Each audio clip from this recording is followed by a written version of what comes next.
Really, the story about the Run4Salmon goes back to our creation story. We have a sacred spring high up on Winnemem Wintu or Mount Shasta, and all life emerged from that spring. I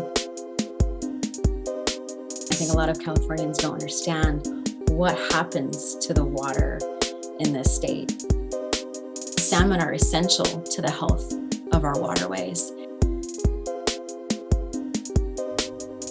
Welcome to Challenging Colonialism, a podcast dedicated to amplifying the voices of Indigenous California. An important note from the start, the producers are two white male educator academics, and these are not our stories. This podcast will center Native voices, and our intention is to highlight the significant work being done by Indigenous communities to challenge ongoing colonialism, and to broadcast information about the resistance and resilience of Indigenous California in the past, the present, and the future. We're wrapping up the first season of Challenging Colonialism with this episode, sharing the interview Martin recently conducted with Nichelle Garcia in the middle of the Run4Salmon of 2022. 1 year ago, we launched this podcast with an episode focused on the significance of the mission bells, and we've watched your interest grow as we've covered Bay Area shell mounds, dam removals, boarding schools, and more. We hope you'll enjoy this interview, wide-ranging and sparingly edited, and also that you'll look for new episodes in the fall. Thank you for your support. And I think it's time for non-Native people to listen to us for a change.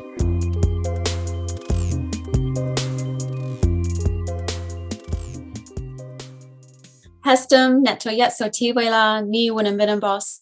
Hello, my name is Nichelle Garcia. I'm a member of the Winnemem Wintu tribe. We come from the land of the Winnemem Wintu or McCloud River that runs south from Buyumpuyuk or Mount Shasta. I'm an educator for our tribe. Have helped create curriculum for our Run4Salmon prayer journey. I am also an educator for the Smithsonian's National Museum of the American Indian. My family now resides in Kalapuya homelands in Central Oregon. And prior to moving here, I was an elementary school librarian and reading teacher for the San Mateo Foster City School District. The Run4Salmon is a prayer journey that started in 2016 by our chief and spiritual leader, Colleen Sisk. It is led by a collective of Indigenous women, activists, and allies, and it retraces the 300-mile historic journey that the salmon or the newer relatives would take from the headwaters of the McCloud River to the Pacific Ocean. So starting from the McCloud River through the Sacramento River to the Bay Delta estuary and back to the Pacific Ocean. The first 4 years of the Run4Salmon journey follow the upstream migration route from the Bay Delta all the way up to the McCloud River. And for the next 4 years, starting in 2020, we reversed that prayer journey. And now we're following the route that the young salmon fry would take from the McCloud River, the headwaters, down the Sacramento River, and ending at the Bay Delta estuary and on the coast, having a whale ceremony on the coast. So we're sending those prayers out to the ocean and to the whale relatives and all the ocean life that also need the salmon as well. Wow. And, I have so many questions because I don't know a lot about the Run4Salmon. I got to admit, I hear about it a lot. But is this something is it just tribal members who participate in this, or is this something that is open to the public? So initially the Run4Salmon was open to the public, and we had others that, as it gained momentum, initially it was a very small group of us that joined the Run4Salmon. We've had folks from the tribal communities along the way that have joined more so over the years. But there's also, community and allies that are not Native. In 2020, when COVID hit, that's when we had to, to protect the health of our elders and for everyone, we've closed the ceremony. So the prayer journey has been closed for invitation only to keep the numbers smaller. We have medics that are on the Run4Salmon prayer journey. So we are being really mindful of not overwhelming the medics that are with us, making sure that they can keep us all safe. We also have an amazing crew of kitchen folks who support the run. We get a lot of donations to feed us along the way. So it's a lot of keeping that going really well and keeping us all fed and healthy along the way as well. So mostly for COVID precautions this past few years, the 3 years of the downward migration have been closed ceremonies, but we've really tried to include everyone through social media so everyone can tune in and follow the run along the way. Do you have a sense of like the numbers of people who participate in this? I'm sure it's changed over the years. The number of participants fluctuates. It's fluctuated over the years because of COVID, but it also fluctuates depending on where we are along the journey. We have some folks who are able to make the commitment for the entire way, and there are others who are only able to come and join us at certain points or reconnect with us later on. So I think prior to COVID, we maybe had hundreds of participants ranging from children to elders and different tribal communities and non-native allies. We have about 50 core organizers who have helped us hold down the logistics since 2016. And we also have a lot of tribal communities and movements who have been in alignment with us since the beginning as well. Auntie Karina Gould and the Confederated Villages of Lashan have been with us since the very start. When the Run4Salmon began in the Bay Delta estuary, it was Karina who opened that up for us, who held ceremony for us at Sagorate, giving us the permission to be there in their territory and acknowledging how we are in alignment in that prayer. We are connected by the waters and connected by the salmon that would come in through the Bay Delta. And so we've also had Auntie Pua Case and the Protect Mauna Kea movement who have also been with us since the beginning, and they continue to support us, whether in person or from afar. We have other tribal communities along the way who have come out to greet us and to host us, and again, giving us permission to be in their territories. And that's something that has grown over the years. So that's been a beautiful thing to see. For example, this year, even though we had, again, a closed COVID-safe ceremony and prayer journey, we had the Machupta Maidu that hosted us in their territory. We had Wilton Rancheria and Shingle Springs Band of Miwok come out and join us. Shingle Springs came out and paddled with us along the waters, putting those prayers down along the American River and Sacramento River confluence. We also had some of our core organizers, Pomo and Wapo, extend the prayer journey out to the Cache Creek area and laying down prayers along Puta Creek and Berryessa Reservoir. We had youth Pomo dancers that came out to lay down those prayers and dance with us there. And so that was a really beautiful extension that we were able to do this year. We've always had runners from the Trinity River. So we have the Hupa, Yurok, and Karuk that have joined us in the farther north region. The Trinity River is also impacted by the Shasta Dam. It's pumped out and pumped into the dam. And so their waters and salmon are also affected by it. And so they run from the Trinity River to the Shasta Dam. And so we meet them there. And so we've been in unity and prayer with them as well. And then these past couple of years with the whale ceremonies, when we've had members of the Coast Miwok and Pomo join us on the ocean ceremony. 1 year prior to COVID, we also had a whale ceremony down in Kumeyaay territory. And so that is something that we're hoping we can connect with again, connecting the northern part of the state with the southern part, acknowledging the whale migration that goes down along the coast. And so we're hoping that we can extend the Run4Salmon back down to Kumeyaay territory again. So yes, it's been a wonderful thing to see in the 7th year of the run, how it's grown and connecting communities and staying in unison in this prayer.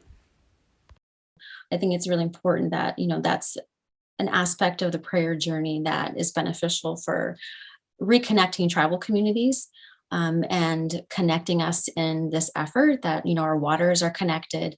The issue of the salmon and the health of our waters are, we should, hopefully be collectively working on this together because it does affect us all. If the salmon can't make their way home physically, then we will make the journey for them.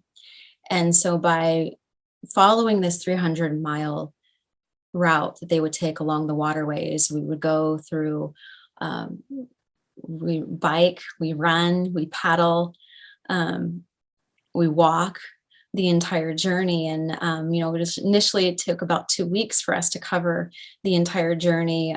This year we're extending it because we're trying to spend more time along the water and be in the water. But by doing that, it's a ceremonial way of bringing the salmon home.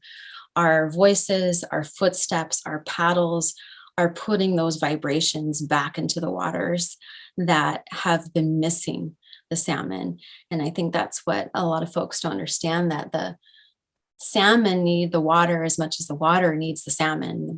They're both missing each other. And it really is to the benefit of all of us, because I think a lot of folks don't understand that salmon are essential to the health of our waterways.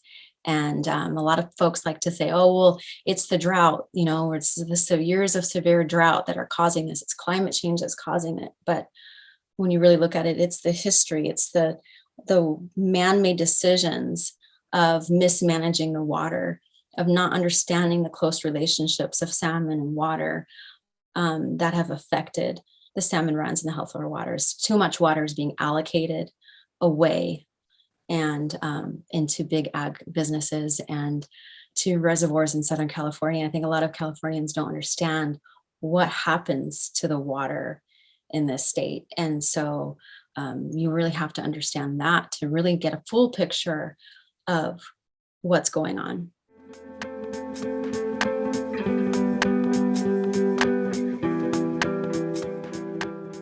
Really, the story about the Run4Salmon goes back to our creation story.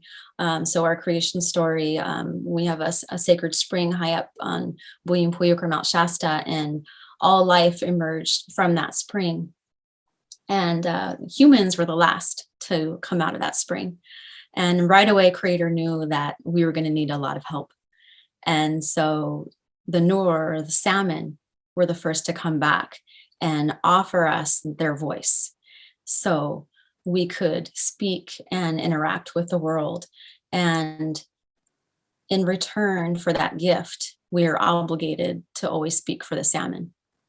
And so for thousands of years, we've honored that gift, and we've had, a really important relationship. We're salmon people, and we've had a close relationship with the Noor for since the beginning of time.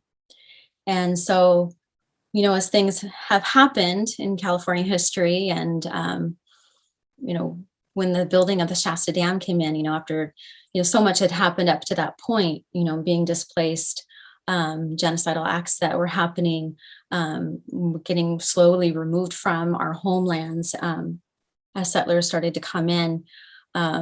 We were still living along the river. We still had allotments and villages along the river. But when the Shasta Dam came in, starting in 1938 and finished being constructed in 1945, we were flooded out, and the salmon were forever blocked from returning to their ancestral spawning grounds. And so it was, genocidal for us and also for them. And so ever since, the salmon numbers have been in decline. And so, this is something that we've always been aware of, we've always been concerned about. And so the need for the Run4Salmon is something that's always been there for us. But it's just a matter of those who are going to open their hearts and their minds and their ears and listen. And that's been the frustrating part of it, is getting to the point where people start listening. And that's been, the Winnemem Wintu's ongoing efforts, especially under Chief Kelling Sisk, who's been tirelessly working towards where we are today. Well, for us, ever since 2004, when the U.S. Bureau of Reclamation has been proposing raising the Shasta Dam another 18.5 feet. And knowing that would cause even more devastation to us, it would flood even more of our homelands and few sacred sites that we still can access along the river. It would flood what would remain of those. So we knew that we needed to do something. And so in 2004, we had Hopchonis, a war dance on Shasta Dam to protest that raising of it. And that made the news, and it was covered in the New York Times. And little did we know that, the Maori in New Zealand heard that story. And so when they heard that story, this is where all these little pieces of history come together. Back in 1872, when we were still living along the river, the salmon runs were already declining because of mining that was happening. There was so much devastation and pollution from the mining that was already, affecting the salmon runs. And so the US started this program of hatcheries to rejuvenate these salmon runs. And not really knowing much about salmon, not really consulting with us about the knowledge, thousands of knowledge, years of knowledge that we have about salmon. They just figured they can take eggs and put them in all different places of the world, and suddenly there'll be salmon. So the salmon eggs from our river, from the Winnemem Wintu, were taken and put all over the world. And, we didn't know what happened to them. Some of our, the Winnemem helped that hatchery when it was first built. It was provided some protection for us from a lot of the settlers that were coming in by working with that hatchery system. But, that hatchery eventually closed, and, we were just further displaced. So that was the last we'd heard really about what happened to our salmon eggs. And so when we did this war dance in 2004, the Maori contacted us and said, "We have your salmon." The Rakaya River in New Zealand are the only place that we know of that our salmon survived. They have it documented. They came from the McCloud River. And it said since then, they have been living and coexisting with their sacred eel. And so they said, what can we do? How can we help you get your salmon home? And so in 2010, many of our tribal members went, and they were welcomed in New Zealand and held ceremony for the salmon, and got to see our salmon relatives in person and touch them and sing to them and pray to them and let them know that we are going to do everything that we could to bring them home. And so it really, it goes this far back. And so we've been pushing for this, advocating through, trying to find a seat at the table with all the different, federal and state agencies. We've been advocating for a swimway and for the New Zealand eggs to be brought back ever since. And so it's been over a decade that we've been advocating for this. And so, messages started to come into Chief that, we need to do more. We need to wake more people up. Unfortunately, it's just taken the dire numbers of the salmon to finally get to this point. And so, it could have happened sooner, but this year we have partnered up with NOAA, National Oceanic Atmospheric Association, U.S. Fish and Wildlife, California Fish and Wildlife, National Marine Fisheries, and having a reintroduction of the salmon eggs on the McCloud River. So we are having incubation tanks that were placed on the upper McCloud River. And we had about 20,000 eggs that were put in those incubation tanks during the initial part of the Run4Salmon. And so it just was beautiful timing that it was happening at that time. So we were able to go to one of our traditional village sites and hold ceremony for those salmon eggs and see them enter those waters for the first time in, almost 80 years. And this is not so much a species reintroduction. It's kind of a test run right now to see what happens. The agencies want to have their biologists and everything on this project to see how it goes. And so we're going to see, we wanted our New Zealand eggs to be the ones to come home. And so it's a lot of negotiations and sometimes compromises, but we are really hopeful that this is going to be a good co-management program. Chief Kathleen Sisk has finally a seat at the table. And so we're hoping that this partnership is honored in a good way, and that we're collectively monitoring how these eggs are going to do. But it's to have them on the upper McCloud where those cold waters are. And that's really what the salmon need, is that cold, clean water, and bringing them back to the ancestral spawning grounds where they should be. And so we're going to be putting an additional 20,000 eggs in August. So for a total for about 50,000 eggs for this first run. As they hatch and the salmon fry start to come down, they're going to be swimming down to screw traps that are placed farther downriver, and they're going to be collected and trucked and hauled to the Sacramento River, which is, again, hopefully something that's just an initial step in the right direction, not something that we had wanted to happen. We, of course, want the salmon to come on their own, and we are still advocating for that fish swimway. The swimway that we have been advocating for would be along the Dry Creek and Cow Creek tributaries. So those actually run from the Sacramento River, and they actually touch in the lower Pitt River arm of the reservoir within our territory. And that Dry Creek runs right along our village site that many of our tribal members live at now in Redding. And so even though the water level fluctuates in that creek, salmon showed up this year on that Dry Creek. And that was the other amazing miracle that happened this year. Actually, Chief Kelling's sixth granddaughter, little Maya, they had gone down to the creek one day, and we have a video on it on our Run4Salmon YouTube video channel of documenting what had happened in that story. So Chief had pulled over on the side of the road to take a phone call, and Maya really, really wanted to go down to the water.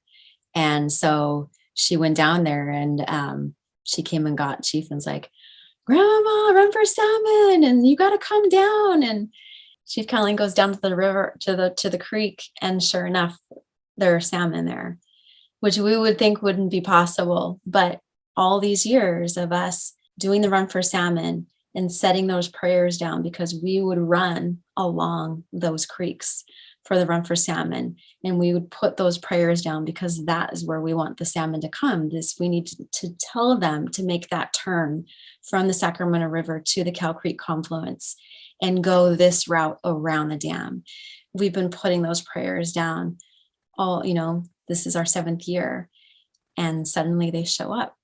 And so that just really furthered, knowing that the strength of our prayers, that the salmon are hearing us and that they're ready. And so if they are successful and they get good numbers that the agencies and biologists are hoping for, that this will be the next step, that the swimway is then the next step, and the New Zealand eggs will be those next eggs. What a beautiful story. That's so amazing.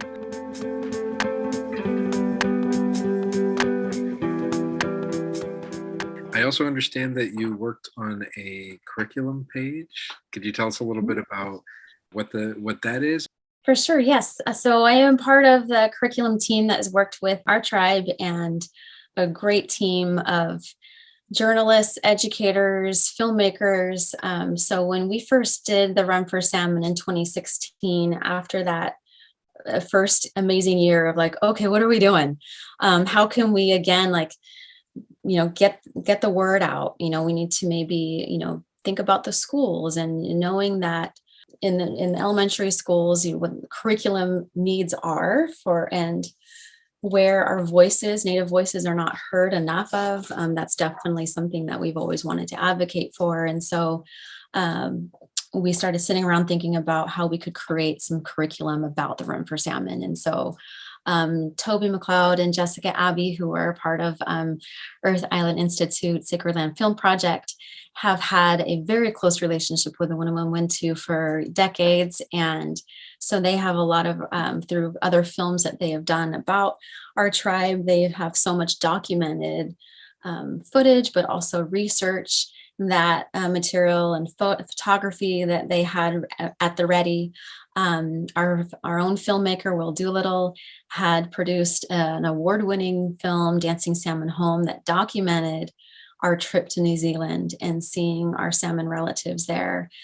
We had that film to work with as well. And so my sister, Dessa Drake, and I, and all of them kind of came together, and she and I worked on putting all these resources together and created a 4th grade curriculum that tells the story of our relationship with salmon, our relationship with our homeland, and talking about the importance of salmon and water and how they are connected. and what this Run for Salmon journey is. So you can follow the way the lesson is broken down. You can follow the run along the way if it's that same time of year.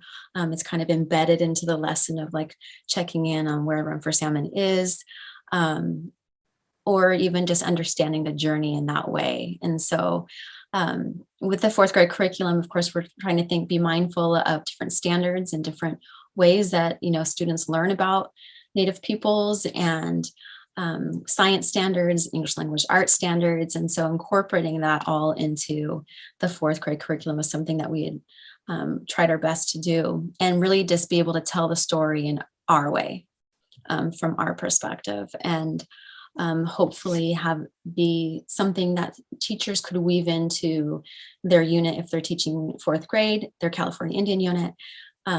If they're learning about, if they're in Shasta County and it's their tribe, that's something that they can learn about their local Native peoples in the third grade. So definitely something that can be adjusted grade level wise. And then when COVID hit and everybody was distance learning, Chief Kelly Sisk was thinking, well, having our own experience with our own youth at home and what that was looking like.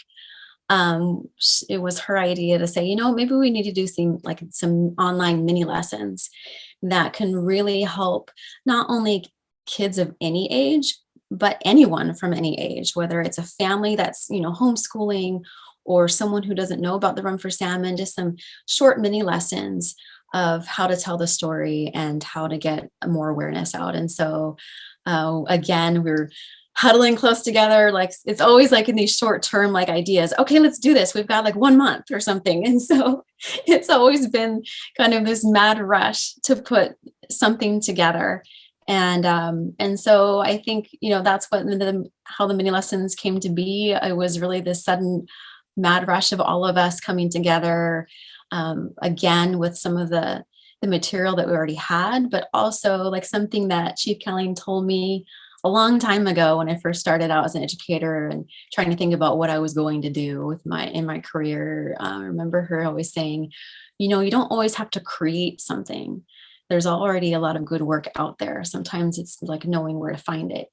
And so for the mini lessons, because we were on that time crunch, it was okay, so what's already out there? What are some great resources that we can pull together that will complement this, what we're trying to get across? And so we've embedded in those mini lessons a lot of more hands-on activities that is, a different angle on learning about this, other than, not having to really think about standards, science standards and English language arts standards and all of that, but really get a way of more hands-on education, which is something that I think a lot of more people have, better experience with and learn in a better way of having that kind of education. So that was another goal with the mini lessons. There's a lot of people who probably might be listening to this who haven't been able to participate, but how can somebody get involved or help out? Are there different ways that people could do so?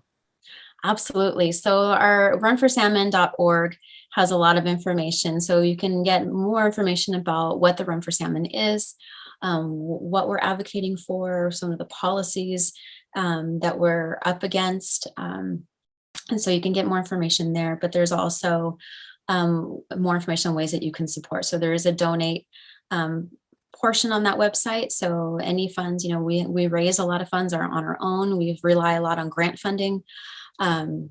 So for the folks that may not know, the Winnemem Wintu are not, we don't like to say we're not federally recognized, because we were federally recognized. We should be federally recognized. That's the US government who has stopped honoring the obligation to recognize us, as we were dropped off a list in 1985 without explanation. So, and we have had government to government relationship with the United States this whole time, all the way down back to 1851 when we were on part of the Cottonwood Treaty. So we've continued to interact with government agencies up until this day.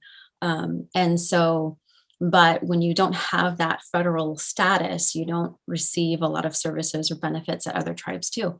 And so funding is always something that we're up against, and qualifying for certain grant funding also. So we're always trying to raise money. And so donations are always a wonderful way to contribute to the run. We're also ways that you can support, or, attending some of the water board meetings, learning more about the water policies that are going on in the state of California, learning more about what, water rights and how those were determined, and some of the things that need to be fixed for better equality and racial and social justice.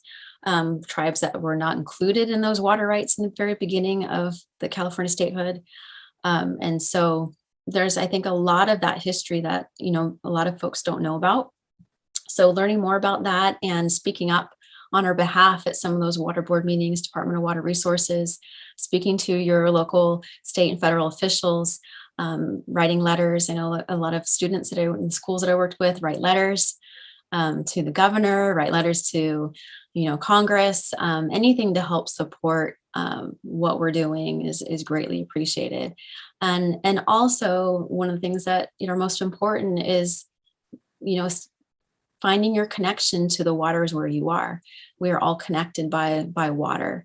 And so whether you're in California or in some place in the world, that still connects us. And so collectively, being in that prayer, and thinking about the water and what we can do in our own communities to protect water, to ensure it's clean and cared for. And if you have salmon in your waters, also thinking about them and what you can do for them. So, but by putting those prayers in the waters that you are, is also another way that you can support Run4Salmon. There's some news articles and on social media. They're on our Run4Salmon Facebook site. We have little video clips of those salmon eggs being put in the water. And so if anyone wants to see, I encourage everyone to tune into our Run4Salmon on Facebook or Instagram, and you'll see, you can follow the Run4Salmon that way.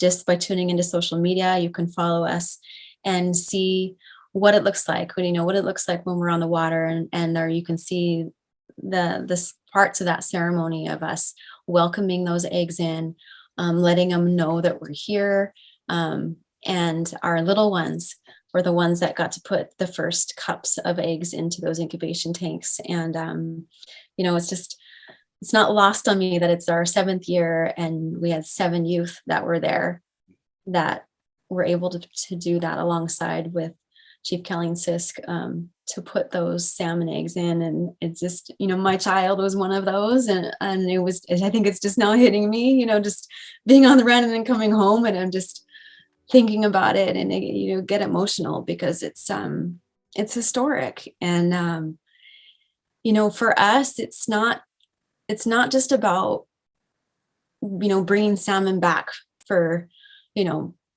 fishing and for food and commercial fishing industry. For us, these are our relatives. These are like losing a family member that you haven't seen in over 80 years. And so when they come back, and you see them in these little eggs, that we're praying that this is going to work. And it's very emotional for us to be there and to have this happen. And it's much deeper.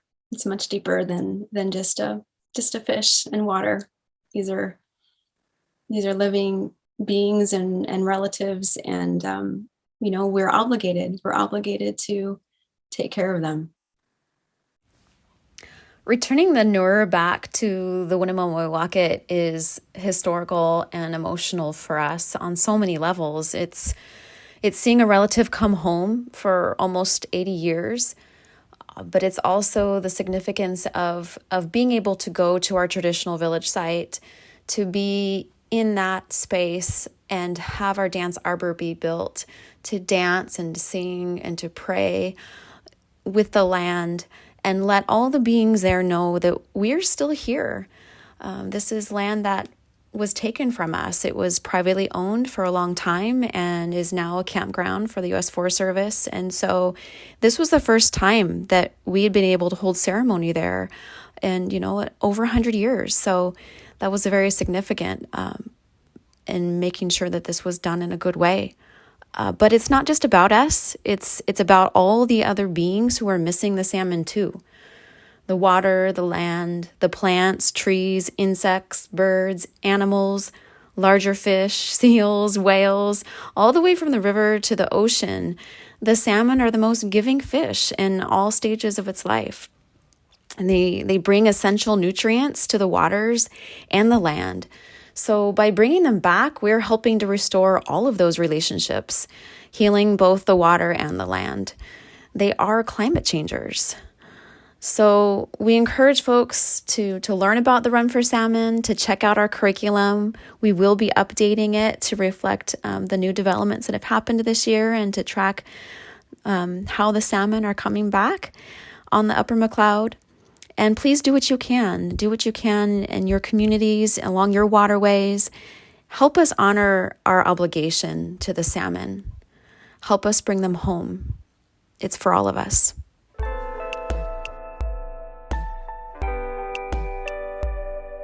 We officially conclude the first season of the Challenging Colonialism in California podcast. We appreciate you listening and sharing. If you have enjoyed and learned new things, we invite you to give a rating and write a review.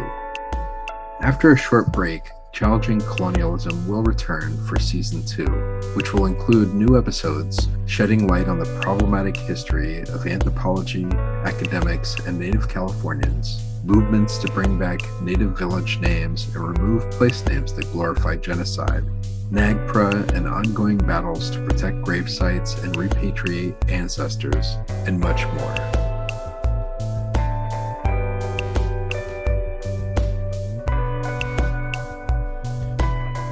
Our guest for this episode was Nichelle Garcia. Challenging Colonialism is produced by myself, Daniel Stonebloom, and Martin Rizzo-Martinez. Interviews by Martin. All audio engineering and editing by myself. Music by G. Gonzalez. The introductory framing by Brittini Orona. This podcast is produced with support from the California State Parks Foundation.